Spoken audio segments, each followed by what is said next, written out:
Pakistan, who was once a formidable cricketing nation, has become a shadow of its glorious past. Pakistan is struggling to stay relevant. Visiting teams can take unilateral decisions to abandon series hours before the toss. After all this, PCB's new chairman Ramiz Raja can do is blame India. Pakistan was left embarrassed as New Zealand pulled out of their tour hours before the toss, citing security threat. England pulled out of their series a couple of days later. The former cricketer turned administrator has now said that if India's Prime Minister wants, he can shut down the sport in Pakistan. And the reason 90% of ICC's funding comes from India. Though he admitted that the PCB needs grants from the ICC to survive, it remains to be seen what Pakistan can do to get up and become a cricketing nation again. Hello and welcome to News 9. I am Shubhayan Chakravarti, and to discuss more on PCB's latest statement, I have Nikhil Narayan and Abhishek Paul joining in. So what has emerged out of this video? Let's take a look. मैं समझता हूँ जी, और जो frightening चीज है मैं आपसे share करूंगा, और मैंने सबसे क्रिकेट बोर्ड में भी कहा है कि जो पाकिस्तान क्रिकेट बोर्ड आईसीसी की फंडिंग पे 50% चलता है, और आईसीसी फंडिंग ये होती है कि वो टूर्नामेंट्स कराते हैं और उसके जो पैसे हैं वो अपने मेंबर बोर्ड्स में बांट देते हैं, और वो जो आईसीसी की फंडिंग है वो 90% इंडियन मार्केट से आती है। सो हमें एक तरह से इंडिया के बिजनेस हाउसेस पाकिस्तान क्रिकेट को चला रहे हैं, और कल को अगर इंडियन प्राइम मिनिस्टर ये सोच लेगी कि हम पाकिस्तान को फंडिंग नहीं देंगे तो ये क्रिकेट बोर्ड जो है ये कोलैप्स भी हो सकता है। But they don't get to do now because they ICC को देते हैं। उसकी फंड से जी अब देखिए ना, 90% जो आईसीसी की फंडिंग है that is driven by Indian companies. ICC जो है वो ऑस्ट्रेलिया नहीं खड़ा होगा जी सामने।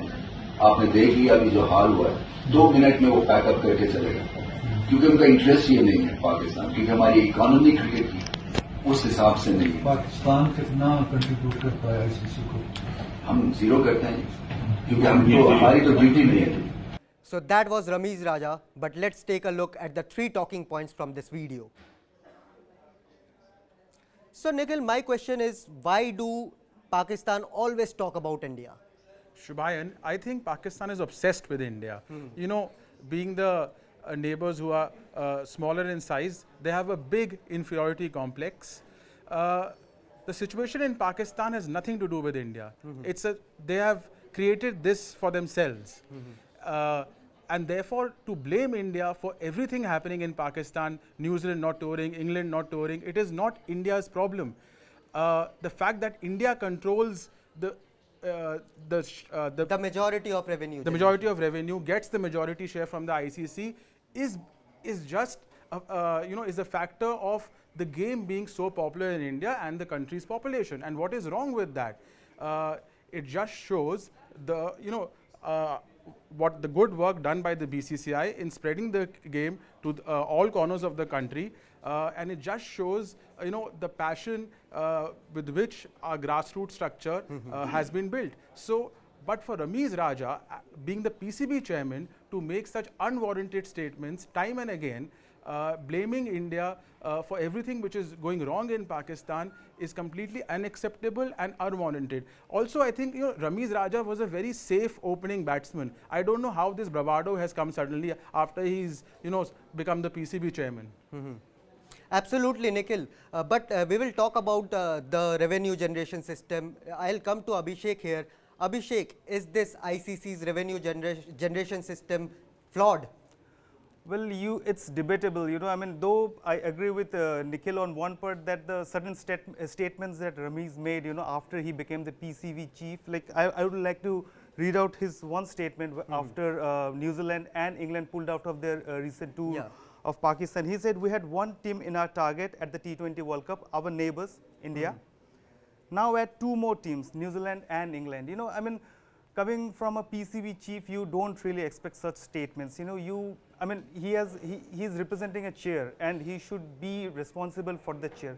Now coming to that revenue model, I think what Ramiz is trying to say is look at the broader picture.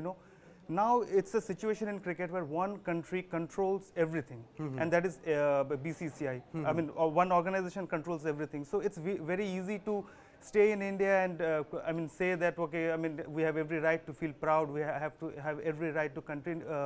I mean control the revenue, but it's not good at all for a sport, for one nation, one organization controlling everything. I mean, I would like to. I mean, point towards one recent example of European Super League, you know, I mean, where big clubs like Manchester United, Real Madrid, Liverpool, they try to form a separate league of theirs just on the basis of the fact that they generate more revenues. But it was scrapped by FIFA, it was scrapped by the fans, it was scrapped by everybody. The mere reason being they are running a sports organization. It's all about inclusion, you know, it's not just a corporate structure, you know, where profit should be the lone motive. So I think it's flawed, yeah. But a bit more focus on Pakistan's obsession with India is that Ramiz Raja has also said that Pakistan will get a blank check if they beat India in the T20 World Cup. So that tells a lot about what Pakistan wants to achieve and their obsession with India and BCCI. Right. But Nikhil, I'll come back to you again. Should Pakistan focus on their grassroots level of cricket, on their Pakistan Super League, rather than focusing and thinking more about India and the IPL? It's high time Pakistan focused on the domestic cricket. There's a, Pakistan team of the 90s, early 2000s, late 80s, Imran Khan, Wasim Akram, Waqar Younis, Ramiz Raja was still decent enough, Saeed Anwar, Amir Sohail, Shoaib Akhtar. That team had pedigree, class. These are all-time greats. Look at the Pakistan team post 2005. It has gone down. Work on that. Why does Pakistan only have one Babar Azam today?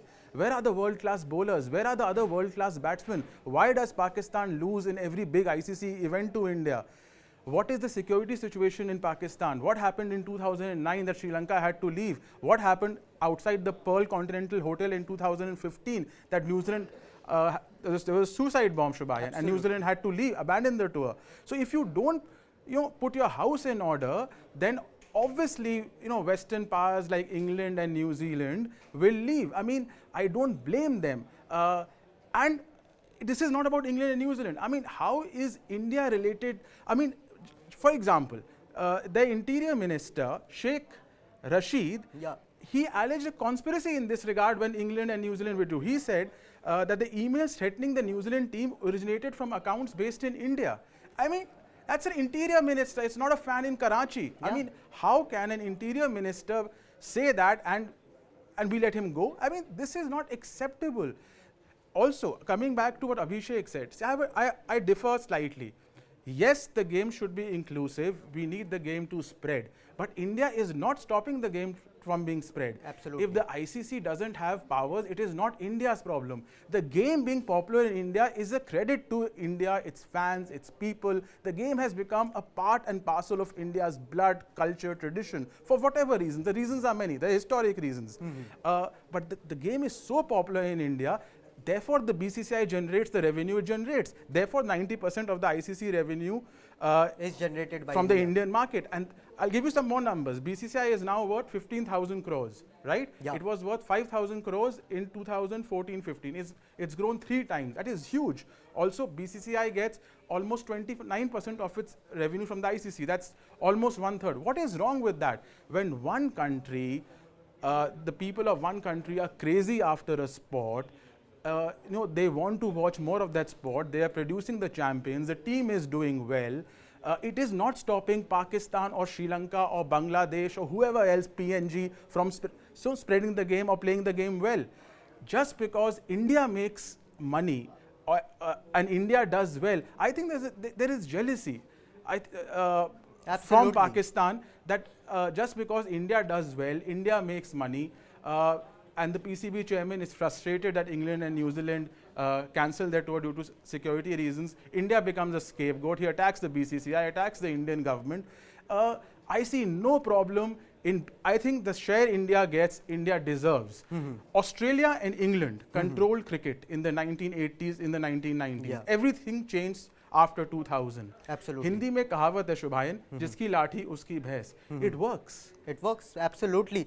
And that is what BCCI has done with cricket. and its global expansion. But Abhishek, So, I mean, he has, I mean, Nikhil said about blood, culture, and many other things, but I want to point to one thing. When this big three revenue model, what was the big three revenue model? That was BCCI, the England Cricket Board, and Cricket Australia. They, I mean, they got more than 50% of the revenue that ICC generated. And when it was scrapped, there was an Indian at the ICC's helm, Yeah. which was who was Shashank Manohar. You know, why was it scrapped? Obviously, because there was no equitable distribution of the revenue, and obviously nobody is criticizing BCCI for generating more revenue. It's that the BCCI is calling the shots. I mean, calling the shots regarding every series, calling the shots regarding the T20 World Cup also. How this, I mean, due to this pandemic, you know, this World Cup, you know, it got shifted to, I mean, originally this World Cup was supposed to be held in India. Yeah, yeah, and it got shifted to UAE, and next year it's in Australia. So, you know, how BCCI is calling the shots, you know, just because जिसकी लाठी उसका मतलब ये नहीं कि, you know, उसका भैंस भी उसका होगा. Again, we are running a sports organization. So, Yeah. I mean, BCCI, he was a former BCCI head also, Shashank Manohar. So, I mean, I don't know whether we can hold true to that logic. Absolutely. It's a debatable topic. It's a very, very expansive topic, but we will continue to discuss on it more as we approach the India versus Pakistan big game in T20 World Cup. So thank you so much, Nikhil. Thank you so much, Abhishek. It was great talking to you about Pakistan and India. It remains to be seen whether the BCCI gives any reaction to it. However, any reaction from the Indian board would mean unnecessary limelight to Pakistan. Interestingly, arch rivals India and Pakistan face off in a Super 12 of the T20 World Cup on October 24 in Dubai. That's it for now. For more news and updates, like, share and subscribe to News 9.